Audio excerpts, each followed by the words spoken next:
आपलं बीड जिल्ह्याला ऐतिहासिक वारसा लाभलेला आहे. त्या वारशामध्ये आपल्या बीड जिल्ह्यामध्ये अनेक ऐतिहासिक वास्तू आहेत, मंदिरं आहेत. त्यापैकी हे शनी मंदिर देवस्थान आहे, जे भारतातल्या शनीच्या 3.5 पीठापैकीतलं एक अर्ध पीठ आहे. या शहराला पूर्वी तामनिंदापूर, नंतर चंपावती नगर, नंतर भीर आणि नंतर बीड अशी 4 नावं पडलेली आहेत. त्या 4 नावापैकी या चंपावती नगरी म्हणून ओळखल्या जाणारं हे जे शनी मंदिर देवस्थान आहे, भारतातल्या 3.5 पीठातलं एक शनीचं अर्धशक्तिपीठ आहे. आता याचा जीर्णोद्धार विकसित नव्हता, यापूर्वी नव्हता झाला, परंतु आता भक्तगणाच्या माध्यमातून याचा विकास चालू आहे आणि ज्याप्रमाणे याचा विकास चालू आहे त्याप्रमाणे याला रूप येणं आता चालू आहे. हे देवस्थान असं आहे की अनेक लोकांच्या मनात शनीबद्दल भीती असते, परंतु ह्या शनीबद्दल इथं भीती नाही. हे देवस्थान असं आहे की ज्या विक्रमादित्य राजाला, उज्जैनचा जो राजा होता विक्रमादित्य राजा, त्यांना जी 7.5 लागली होती, त्या 7.5च्या 7.5 वर्षातल्या शेवटच्या 2.5 वर्ष त्यांनी इथं जो घाणा चालवलेला आहे आणि त्या 7.5च्या काळामध्ये त्यांचं जे राजवैभव गेलेलं होतं, ते राजवैभव शेवटच्या क्षणी 7.5तून मुक्त होताना शेवटच्या क्षणी शनी महाराजांनी त्यांना दर्शन देऊन त्यांचं गेलेलं राजवैभव पूर्ण त्यांना प्राप्त करून, म्हणजे पूर्ण वापस देऊन त्यांना स्वयंदर्शन देऊन त्यांना 7.5तून मुक्त केलेल्याचं हे स्थान आहे. राम प्रीम प्रोम सम शनेश्वराय नमः. नमस्कार.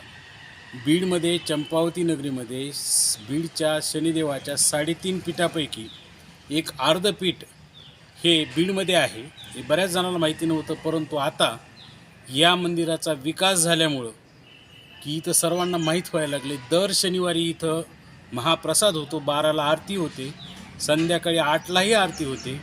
आणि ह्या 3.5 पीठाचं महत्त्व असं की ज्या गोरगरीब लोकांना की हे 3.5 पीठाची यात्रा करता येत नाही, अशा सर्वांना इथं येता येते आणि तेवढंच पुण्य त्यांना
तो मागील 5-7 वर्षात या ठिकाणी बराच विकास जीर्णोद्धार मंदिराचा झालेला आहे आणि हे सर्व भक्तगण आणि मंदिर ट्रस्ट समितीचे चं फळ आहे. जे आज भक्तगणांची गर्दी वाढलेली आहे आणि भक्तगणांना इथे प्रसन्न वाटतं, शांत वाटतं आणि भक्तांच्या इच्छा पूर्ण या देवस्थान ठिकाणी होतात, म्हणून भक्तांची गर्दी वाढत चाललेली आहे. आपलं दर शनिवारी येतो दर्शनाला आणि अनेक दिवसापासून येतो. आईवडील पासून येतो आणि बरेचसे दिवसापासून बघतो. हे पुराण मंदिर आहे. बऱ्याचशा दिवसापासून अनेक वर्षापासून येतो. अनेक दिवसापासून इथं दर्शनाला येतो शनी मंदिरामध्ये. आईवडिलापासून आमची परंपरा ही चालू आहे आणि इथं आल्यानंतर आम्हाला एक मनाला शांती भेटते, समाधान होते. गेले 10 वर्ष झालं आम्ही येतो शनी मंदिरामध्ये.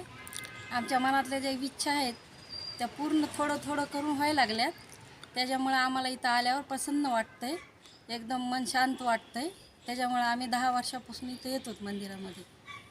आपल्याला अडचणी येतात ते आपण घरच्यांना बोलून दाखवतो, मग घरचे त्याच्यावर उपाय काढतात. इथं आल्याच्या नंतर सगळ्या अडचणी दूर होतात. आपण साखळ घालतोस, नवस बोलतोस, त्यावेळेस इच्छा आपल्या पूर्ण होत्या.